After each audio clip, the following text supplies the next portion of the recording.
afternoon, everybody. Good afternoon, good morning, depending on where you are. How are you doing? I hope I can get some insights from the chat that you're all doing very well.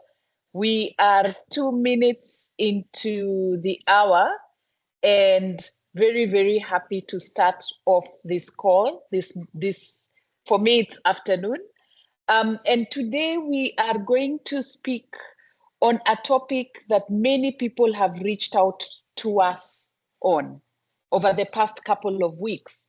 And as you know, we've had a number of global events. We've had COP30, we've had G20, and there have been numerous other events. And a number of our members have said they're not fully in the loop of what happened or what this means for the African continent and specifically for us in climate and nature. And so we felt it right to put together this 1 hour session and have our speakers, esteemed speakers, Chieza Heri, who works with us as a senior nature finance advisor, and Monique, who is a senior consultant at Nature Finance. And we did agree that they would be very well placed to actually have this session, run this session for us. And this is because of the work that they have been involved in as they have been working either within the G20 working groups or participating in various COP30 working groups and events.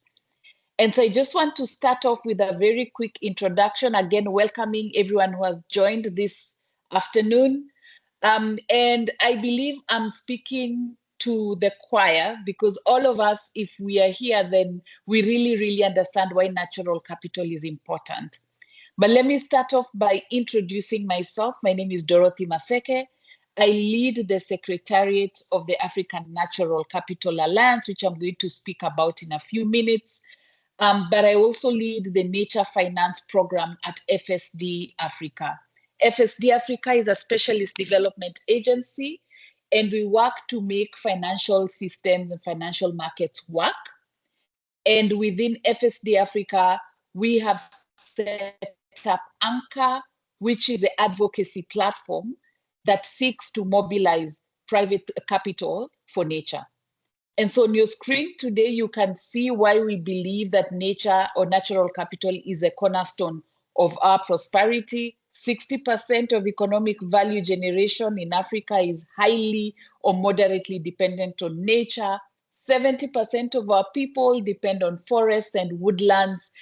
And yet we have a large stock of natural capital, 30% of the world's minerals, 65% of the world's arable land, 25% of global biodiversity. It's a lot. And so because our economies are precious, they need to be protected.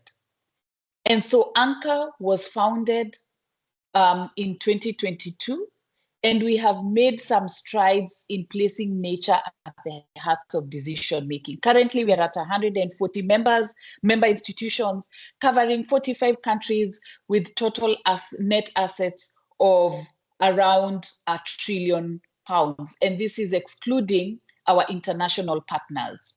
And on your screen, you can see the ANCA members currently. I know some of you on the call, and shout out to you all. Those who are not yet members, will share with you how to join us.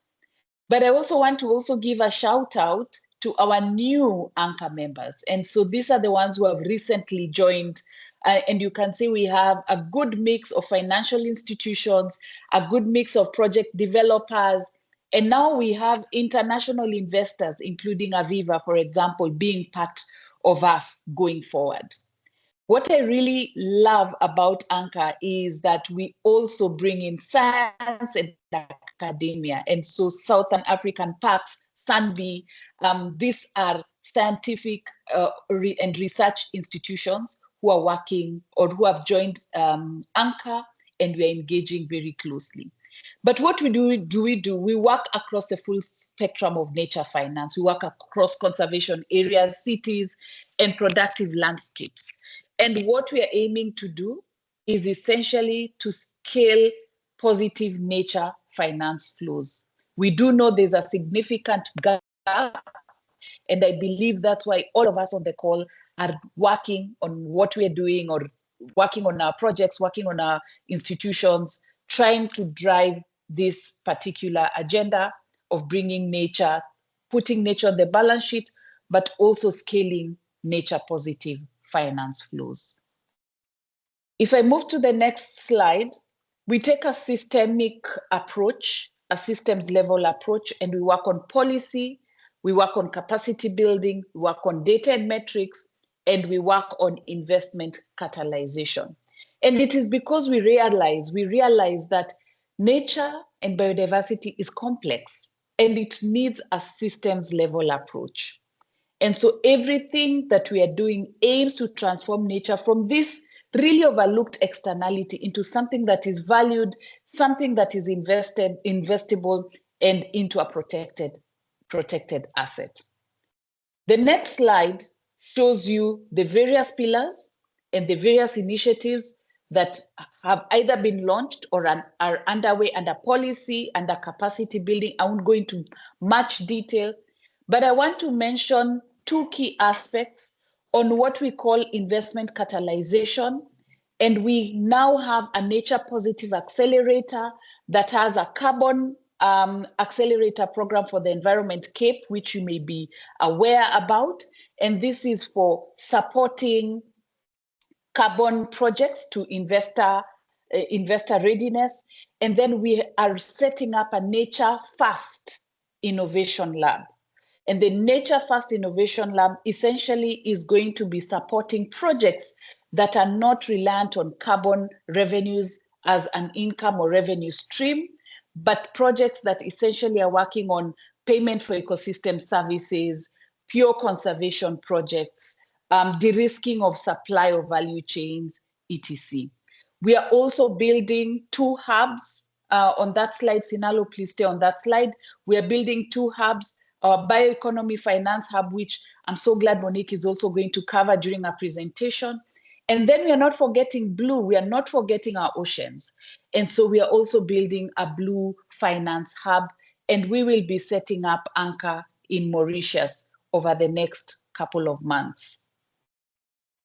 I'm about to finish, but if we go to the next slide, you will see that what we are doing is working towards ensuring that our work within FSD Africa's nature program, within FSD Africa, is fully embedded in African market realities. And so ANCA is therefore able to introduce its members to new initiatives, new resources, new offerings through its funded programs. But then our members are also continuously giving us feedback and validation on core initiatives, core areas of focus, ensuring value addition, and also guiding refinement, including through our working groups. And the request that we've had from members is part of the reason why we are convening today to discuss COP30 and G20 outcomes through an African lens. Sinalo, if you move to the next slide, I want to introduce our governing council. We now have a governing council made up of 3 CEOs of financial institutions, and then not forgetting science, because everything that we're doing is rooted in science and data. We also have 3 CEOs who are from the scientific, academia, and also conservation sectors. So that's our latest governing council.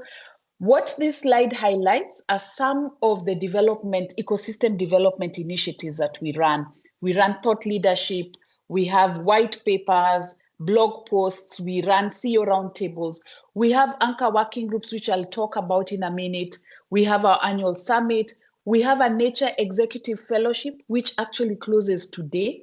So if you're interested in applying for this fellowship, please look out, and Victoria will share on the link and apply.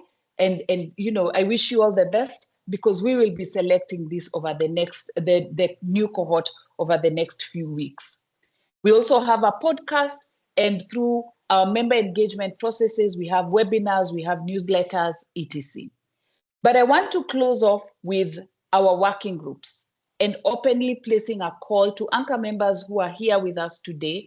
We have 4 working groups that are targeted, focused on TNFD adoption, focused on commercial opportunities, which aims to accelerate the integration of nature-positive business opportunities. We have a nature data sources working group and a regulatory engagement working group. So if you're interested in participating in these working groups, please do let us know. We will be very happy to bring you on board. In terms of ANCA and joining, we will place the link on the chat for those who are not members yet. But I just want to take this opportunity to welcome our speaker, dive right into the key part of the agenda. And we will be having Chiedza, who is going to cover COP30. What is there in COP30 and what's next for nature and biodiversity in Africa? Chiedza, over to you. Hello, good afternoon. So I think for us, it's been 10 years since the Paris Agreement in Paris. And it was a real inflection point, because when you look at the establishment of the UNFCCC, the UN Framework on Combating Climate Change, which was an outcome of the Rio Earth Summit, it was a return to Brazil, but it was also an interesting COP for a number of reasons, as it, as we look at the latest planetary boundaries report and we look at the not in the right direction we're going, there was a real push, and the Brazilian presidency really wanted to ensure that we use this as the COP of implementation, the COP of truth, the COP of inclusion. So a few general facts. We had over 50,000 delegates, so it was the second largest COP after Dubai. And then we had a record number of indigenous people. But I think one of the things, and there was a frustration at the transparency of some of the negotiations. We also had a COP which had the highest number of CEOs from oil companies. And there was a lot of heat, both inside and out. We had security breaches in the first week. I'm sure you were following the news, and we did have peaceful demonstrations, which on the one hand is also a positive, as as one of the outcomes that the COP presidency did highlight is that they wanted a COP of truth and the ability of people to express themselves. Then we had an incident on the second day where we had a fire that broke out. So that halted negotiations. And for anyone who follows the negotiations, the first week is normally where you have the heads of state, where you have a lot of the side events, and the real crux of the negotiations happen in the final hours, where tensions can arise. Sometimes COPs have been extended. In this case, we ended up having an extra day, and we also had, for the first time, the absence of the US. So that was also an interesting dynamic, and that also fed into the outcomes. Or I think, so moving on to the next slide. But I think one of the things that the Brazilian COP presidency pushed and promoted was a global material, which is, in essence, bringing and driving collective action. So some of the presidency-led initiatives which took place aside from the negotiations was the Baku to Belém roadmap to mobilize 1.3 trillion. There was a launch of an action agenda, which was quite interesting, as it brought in a number of non-state actors. And it's very similar to something that we saw happen at the UN Convention on Combating Desertification, where we saw the Saudi COP presidency launching the Riyadh Action Agenda to bring in non-state actors and drive implementation between negotiations.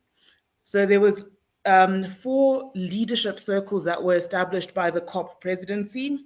There was the Circle of Presidents, which was composed of former COP presidents, the Circle of Finance Ministers, who helped develop the Baku to Belém roadmap.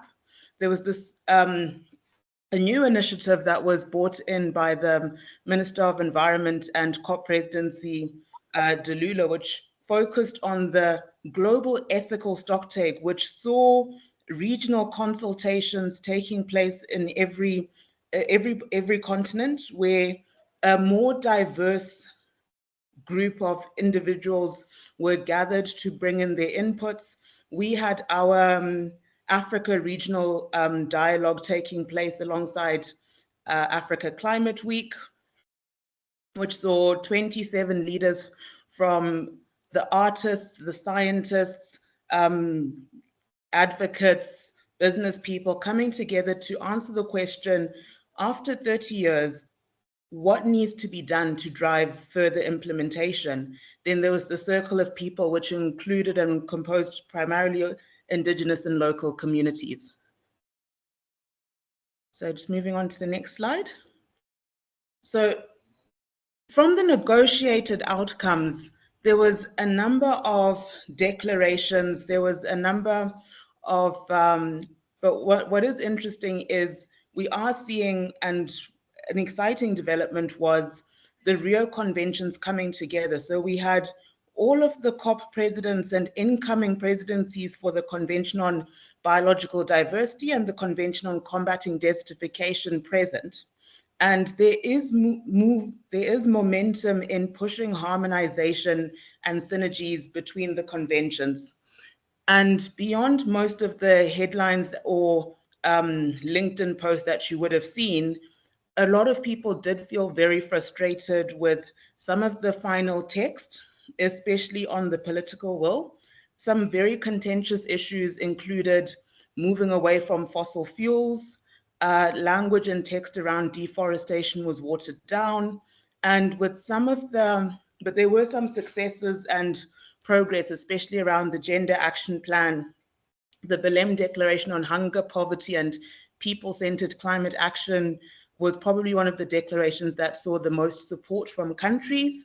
Meanwhile, we also had certain declarations and initiatives that were a bit concerning, such as the Green Industrialization Declaration, where we literally currently have no African countries represented.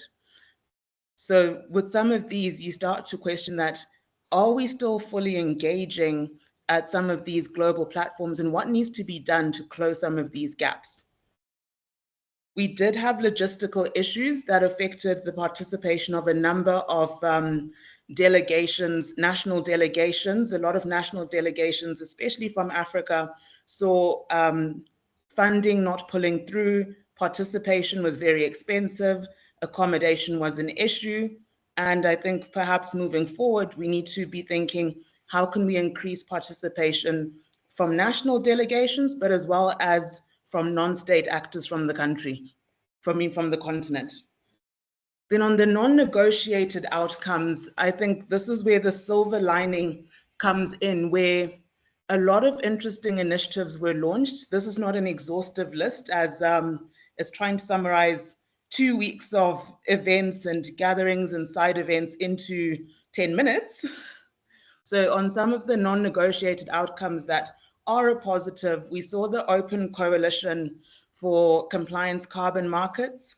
We also saw African countries leading in some initiatives, such as the Coalition to Grow Carbon Markets, where we were well represented by Kenya, who is a founding member and part of the steering committee.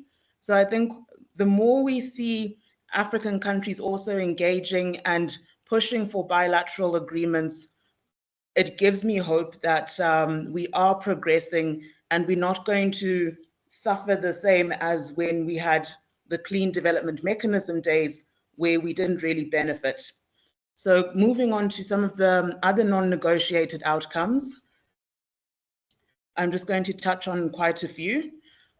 We saw the Article 6 Ambition Alliance. We saw bilateral agreements and MOUs, such as a new bilateral agreement with Switzerland and Zambia, Norway and Senegal.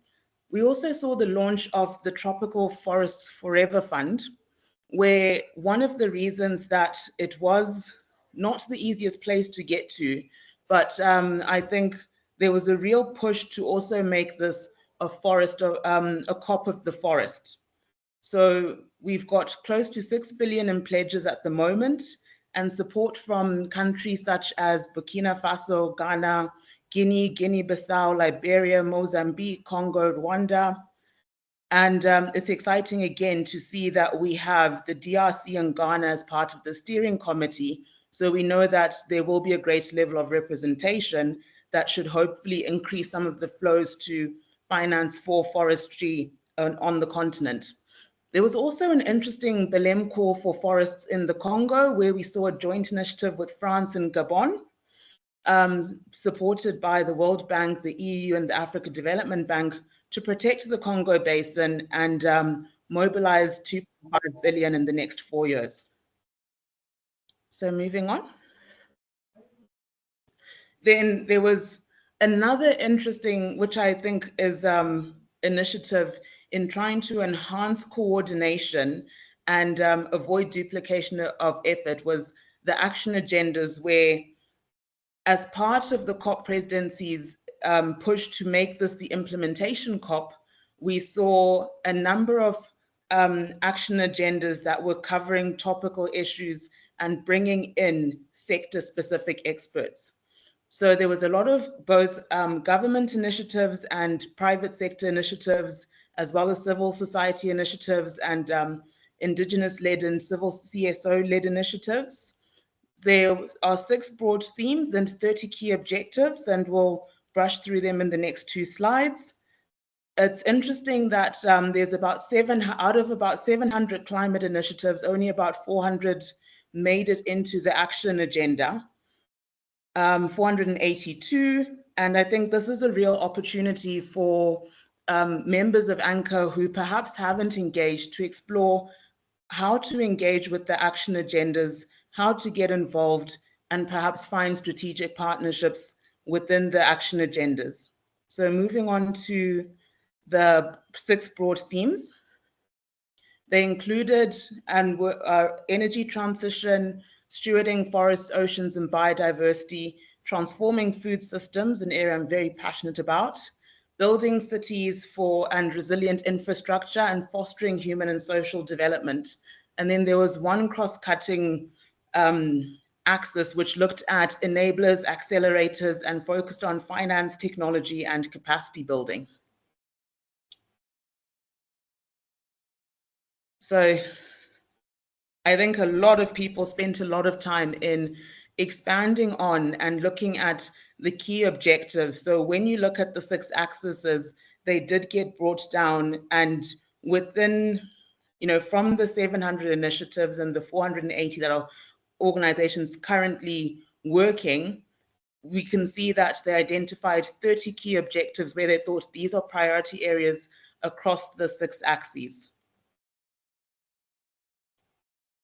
So number 29 is quite exciting, and I know that following on from Brazil's G20 presidency and hosting COP30, the Brazilian government did really push in the bioeconomy and mobilizing and continuing the momentum.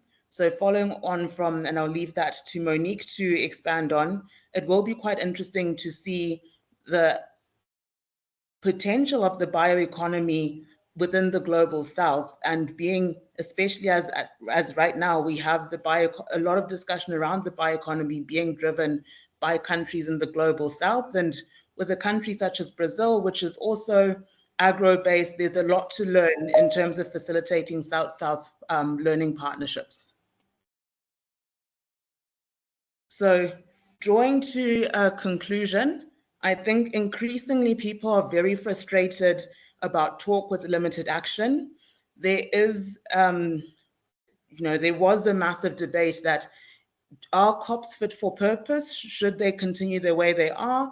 Or does the UNFCCC system need a bit of an overhaul?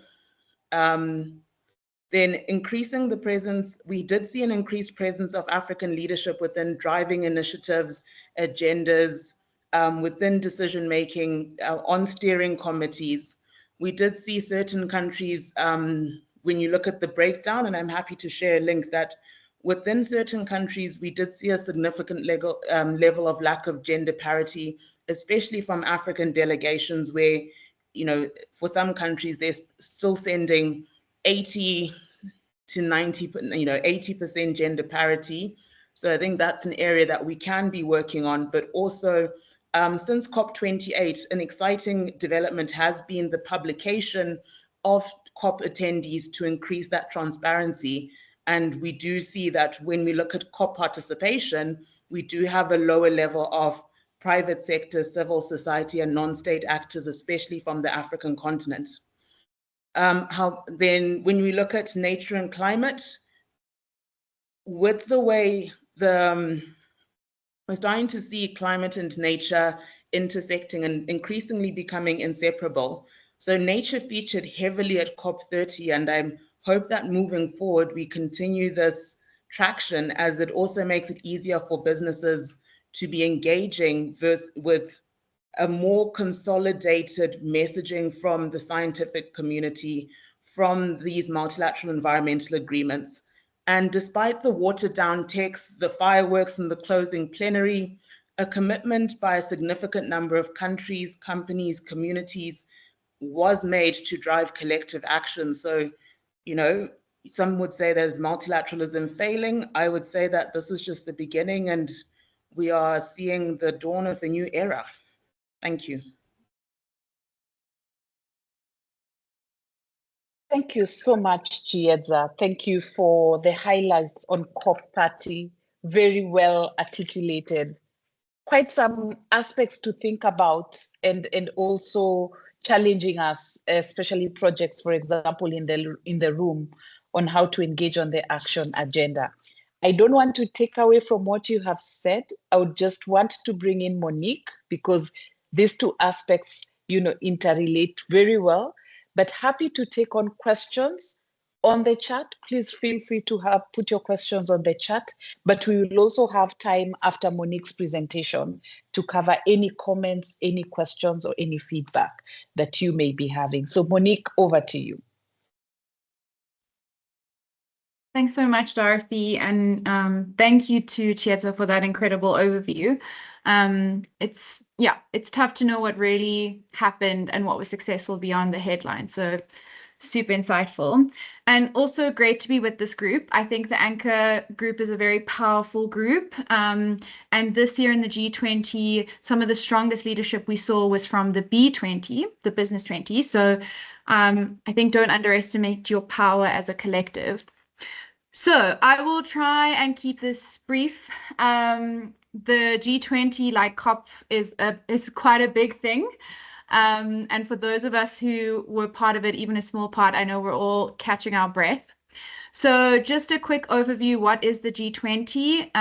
It was founded in 1999, but only held its first summit after the 2008 financial crisis. And that's really important because it tells us about the functioning and purpose of the G20. And really what the G20, how it works, how it's seen by its members, is as a premier forum for international economic cooperation. So those are the countries, the 19 countries, and then we have two regional bodies, the EU and the AU. This was the AU's second year, admitted at the end of the Indian presidency, before the Brazilian presidency. So that was our Global South Troika, which I think has really shaped the discussions that came out of this year's G20. Since 2008, obviously a lot has changed, and we see that the agenda has expanded quite a lot. The G20 has grown far beyond just economic issues, trade issues, finance issues, now includes a lot more, including a much greater focus on climate change. It was always part of the agenda. And just to say, South Africa was actually always a founding member, but this is the first year that the summit was held on African soil. Okay, we can go to the next slide now. So just to break it down in numbers, the G20 represents 85% of global GDP, 75% of international trade, and about 2/3 of the world's population. So we really are talking about a global representation at a geopolitical level, at a geopolitical economic level. And a statistic missing here is that the G20 also accounts for, depending on the source, 75 to 78% of global greenhouse emissions and 83% of global CO2 emissions. So climate change, nature, biodiversity is critical to the deliberations here that are happening at an economic and geopolitical level. So the summit took place from the 18th to the 20th of November in, oh, sorry, can you stay on that slide? Sorry, Snella. Took place in Johannesburg. There was an overlap between COP30 and the G20, so very impressive. Some of the ministers and the heads of state were moving between both. The summit is where the leaders, heads of state, ministers, particularly finance and trade ministers, heads of member organizations tend to join. But of course, at the behest of the presidency, you also have a number of invited countries.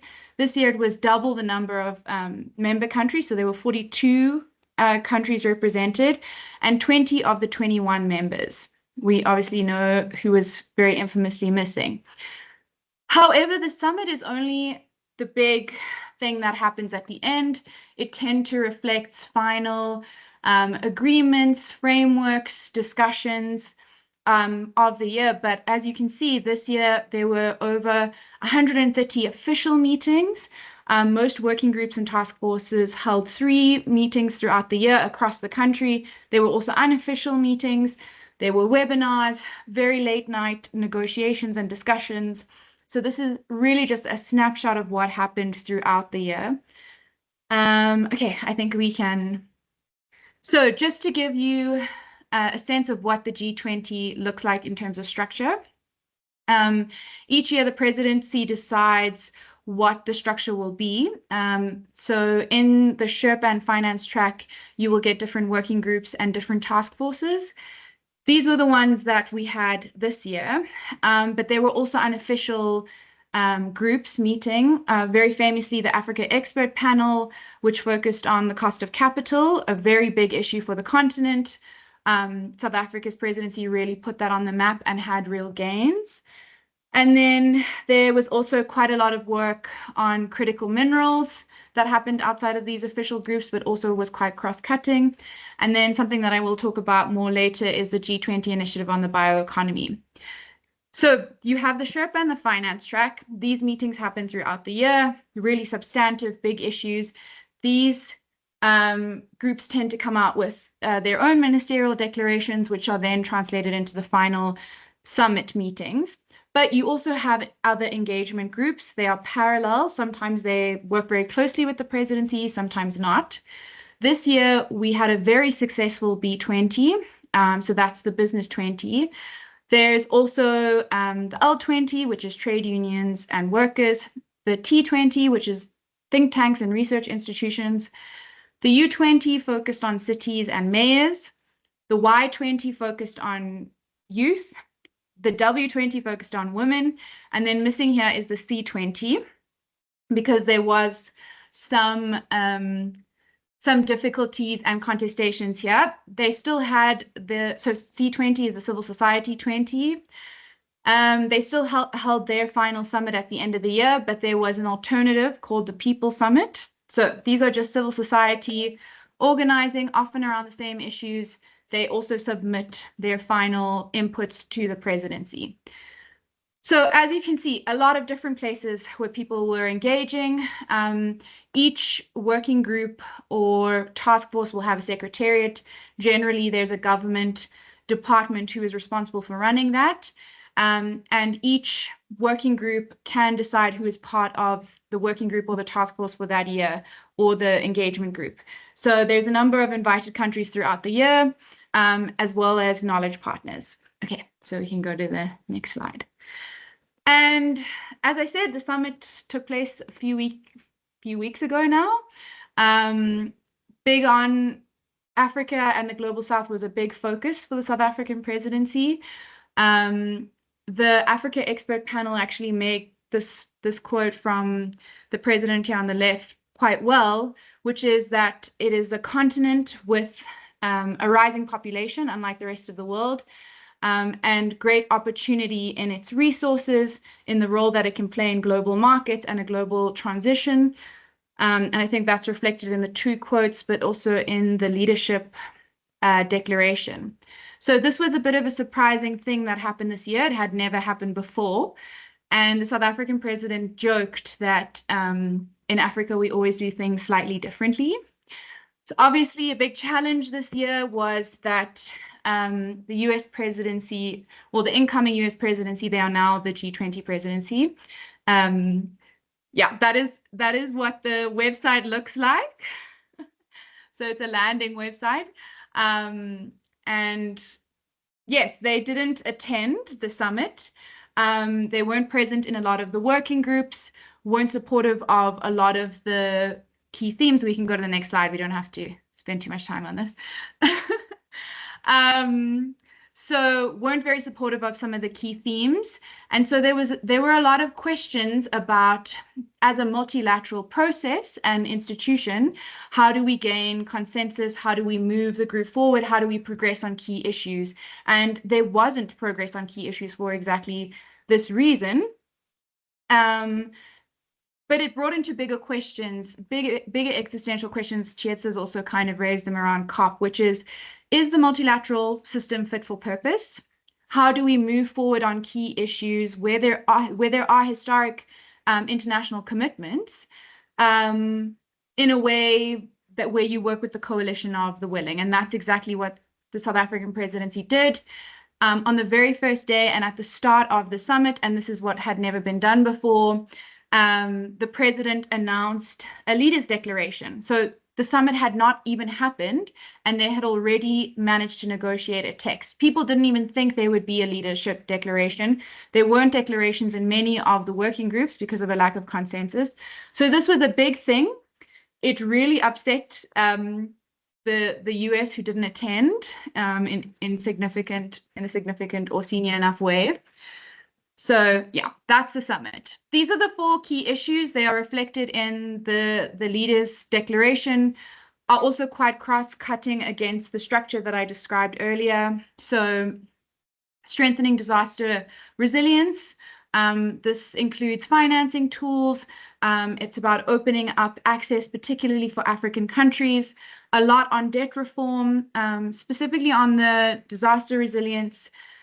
6 high-level principles were agreed, voluntary high-level principles for investing in disaster risk reduction, particularly helping countries access IMF and World Bank conditional financing after climate disasters and with greater urgency.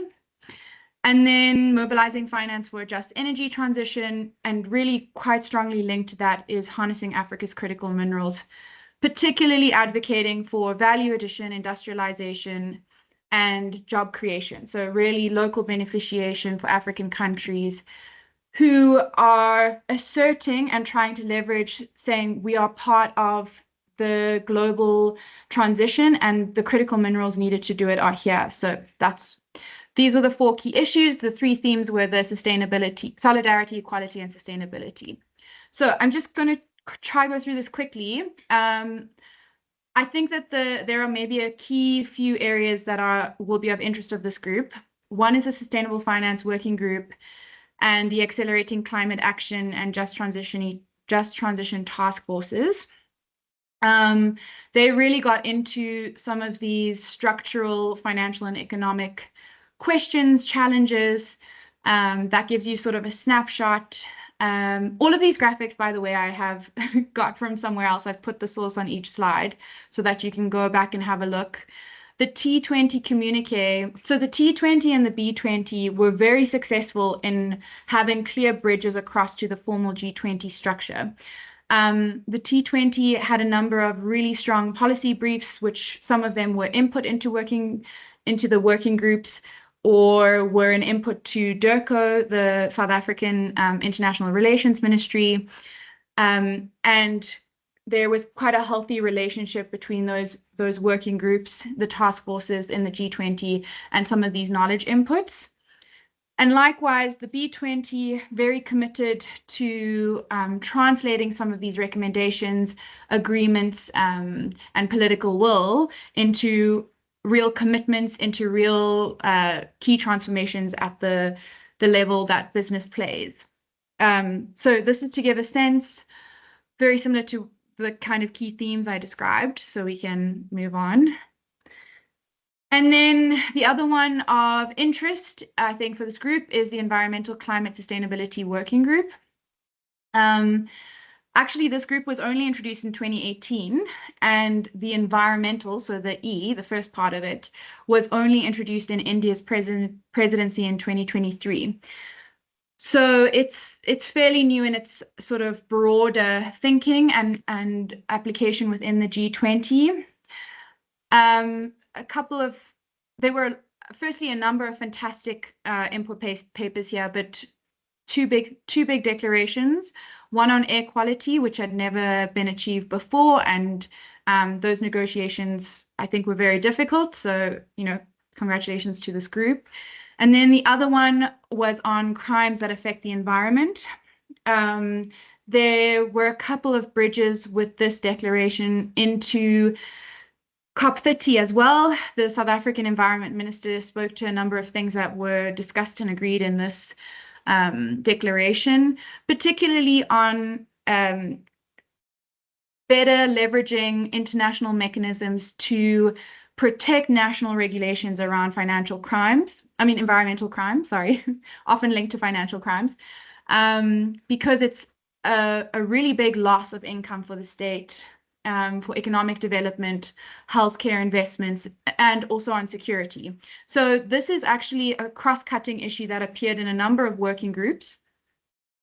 And then finally, there's the chair summary, which summarizes everything that was discussed in the year. A point of interest for us is on the biodiversity and bioeconomy, and I'll come back to that later. You can go to the next slide. And then this is also just to say there were 20 really, really fantastic, very strong technical papers, which I encourage you to look at. They, of course, have shaped the discussions throughout the year. They've shaped the summary. And a lot of this is, again, we're seeing reflections of this into COP30. One I want to flag is there was a very good input paper on whole economy and whole society transitions. So really broadening our concept and our understanding and thinking at a country national level around how just transition is conceptualized and implemented. So it shouldn't just be energy. We should be thinking about our entire economy, how to make it more nature positive, circular, and thinking about jobs, green jobs at various levels across the value chain. So a very helpful paper. Another one that was really helpful was on the wildlife economy.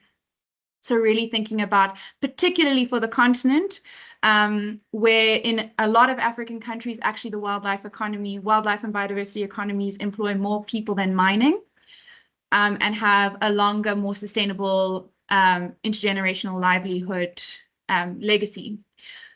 Okay, on to the next slide. So I also mentioned the B20, very strong leadership from the B20. They had 5 thematic recommendation areas. They also structured their task forces to align with that of the G20, so that there was a constant bridge and open communication between the political leadership in the G20 and the business leadership. Very supportive incoming presidency in the US Chamber of Business. So the South African presidency was the National Business Initiative. And so these recommendations were really supported by the incoming presidency. And I put them up on the screen because they are very, each recommendation has a single page, so it's very accessible and it's very clear. And accompanying this final communique document is a legacies document, which looks at how it really operationalizes how some of these recommendations can be taken on. So, for example, it points to the Food Loss and Waste Initiative. It points to the Transforming Mining Dependent Economies into Sustainable Economic Hubs. So it really points to initiatives, platforms, tools to really mobilize, implement some of these recommendations, and points and helps business see the role that they can play. So really recommend this. It's a very accessible document to look at. Yeah. And we can go to the next. Yeah. Okay, cool. So then I will spend the rest of my time on this. So Nature Finance supported the Brazilian presidency last year in introducing the G20 initiative on the bioeconomy. Not a formal working group, but really garnering quite a lot of consensus across the G20 and a lot of interest. And I would say this is the first time in the G20 that a nature-based economy has really been deliberated on by G20 members. At the end of the Brazilian presidency, they released and endorsed by the members 10 high-level principles. These principles really created a sense of the parameters of what the bioeconomy is. And in very layman's term, for those who are not familiar, essentially we're talking about an economy powered by living resources, biomass, and biologically driven processes, as opposed to fossil fuels and extractives. This year, the G20 initiative focused on 4 areas. One was making the case for developing an African bioeconomy. The second was about establishing global bioeconomy standards and metrics. The third was about the financing gaps and challenges. And the fourth was about international coordination and implementation to grow and scale the bioeconomy. So it was a very substantive set of meetings, really getting into some very difficult issues. And because the sort of a lot of, not just this initiative, but a lot of the working groups, their future is quite unclear. What we saw in a number of different task forces, working groups, initiatives is that recommendations were made to continue the work in different fora outside of the G20, in different implementing platforms or coalitions. And so next slide. Oh, okay. So sorry, getting ahead of myself. Just to give you sort of a sense of the bioeconomy, it's worth 4 trillion today, but could be worth 50 trillion by 2050. We're already seeing that it's 5% of the G20's GDP. However, like the just transition and moving to renewable energy, it takes coordinated efforts to really make this investment and this shift. So that's the opportunity. We can go to the next slide. It's also quite an interesting sort of trade aspect here. So the bioeconomy sits at the nexus of nature and climate. It offers an opportunity to address nature and climate goals. And there's an opportunity, particularly for the continent and the global south, to harness this biomass and this endowment, essentially. One of the statistics that was raised in the very first meeting this year from Peter Menang from C4ICRAF was that the bioeconomy, Africa currently derives less than 10% of the value of its biomass. So you can see the potential here. Unsurprisingly, the largest bioeconomy in the world actually is the US. But there's a lot of potential in biofuels. In the Indian presidency, they had an entire task force focused on biofuels, particularly for the maritime and aviation sectors where there are no alternative fuels. This offers real potential. It reduces emissions considerably, and it has a cellulose base. So that just sort of gives you an overview of the potential there. And we can go to the next slide. But of course, there's also challenges. One of the most basic low-hanging fruits is that and this is why the standards and metrics was such a big focus this year, is really thinking about how we create incentives for the trade in bio-based products and bioeconomy products.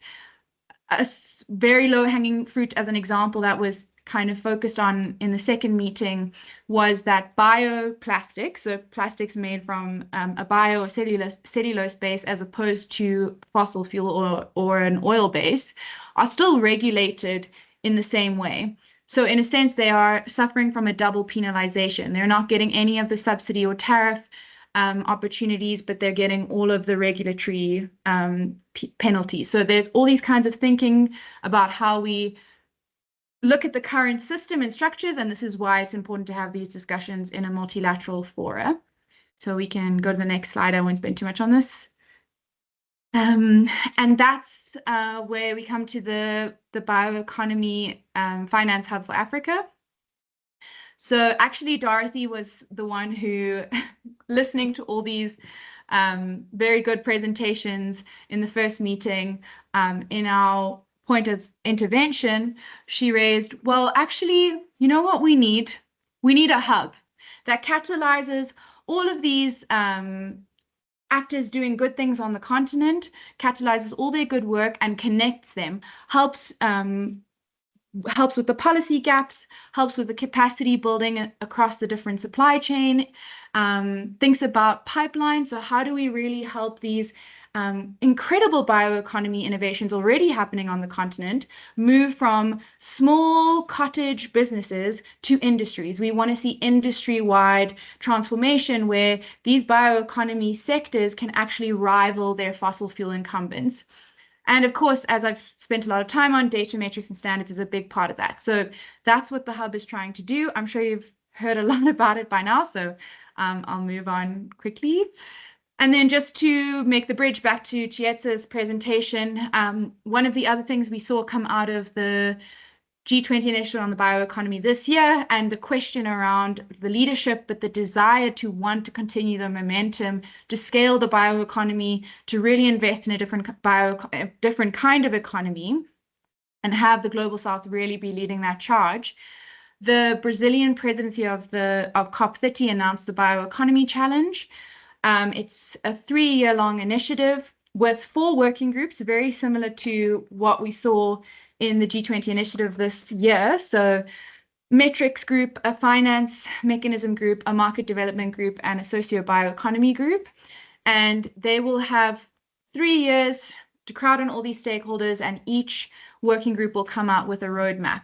And that roadmap is meant to help all these countries and all these actors think about how we really scale and implement the bioeconomy at a global level. So I will stop there. I think I took way too much time, and thank you so much. Thank you so much, Monique. I was just wishing we had an hour and a half for this very good presentation. And, you know, as usual, very passionately delivered. So I can see a question on the chat. Mike is asking, I'm getting a strong sense there's a global decrease in enthusiasm for climate and biodiversity financing initiatives. Is this your sense from attending COP20 and COP30? And then somebody just asked, how do we engage in these working groups and global forums going forward? So 2 questions. One of you could cover those. I'm happy to say from my end on the COP30 side, I think the action agendas, and similar to the action agenda launched in Saudi Arabia, is there is an interest in closing the gap from the billions in commitment to implementation on the ground.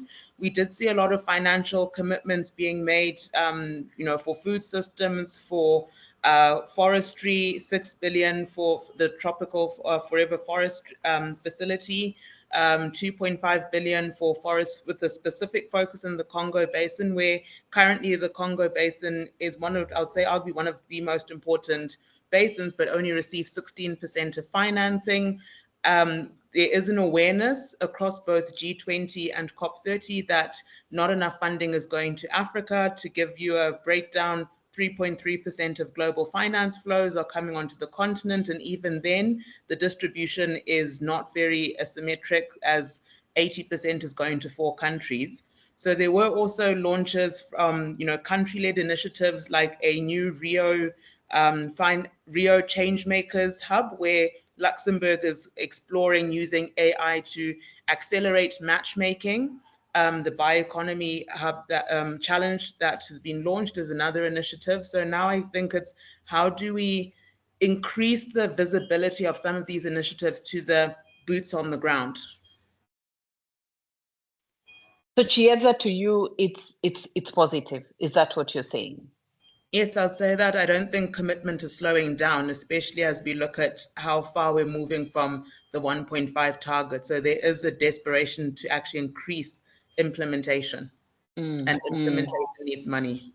And new focus within the forestry and the Congo Basin areas. Monique. Yeah, I think I feel the same way. I think there was a very optimistic spirit at the B20 summit and the final G20 summit. There is a lot of interest in the continent. The continent is playing a powerful role in shaping the global economy. Most actors can see that.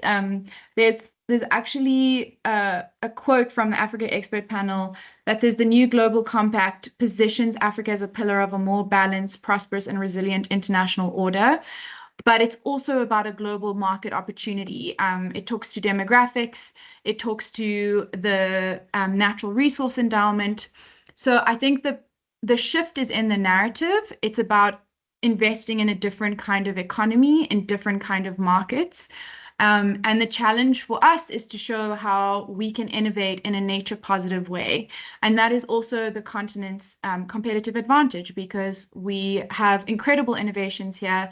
We have, as Dorothy outlined in the beginning, all the natural endowment, and it's really about showing that the continent can develop a new kind of economic model. The other thing to say, coming out of the G20 and moving into this uncertain new political leadership, there's also a big shift in the funding landscape. And some funders have now taken principled decisions to not invest as much in this G20 as they would have in previous G20s, just because it seems out of the spirit of the multilateral consensus nature. And so we are seeing shifts towards more practical mechanisms, convenings, platforms. So I do think we're going to see a big shift next year in the funding landscape. Thank you so much, Monique. We have 2 minutes to the top of the hour. Anything interesting from the working group on international financial architecture? That's from Jacinda. I think I haven't read their documents as closely. I think that for this group, the voluntary principles for investing in disaster risk reduction are worth having a look at. And there's some also interesting things from the B20 and their legacy initiatives. Just beyond to just go beyond some of the declarations and summaries seem to be very repetitive, because that's the only thing that they could only really get consensus on. So that's why I tried to flag some of the groups where we saw a little bit more progress and movement. Yeah.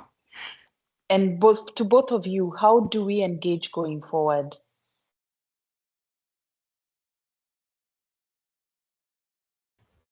I'm looking at Chiedza.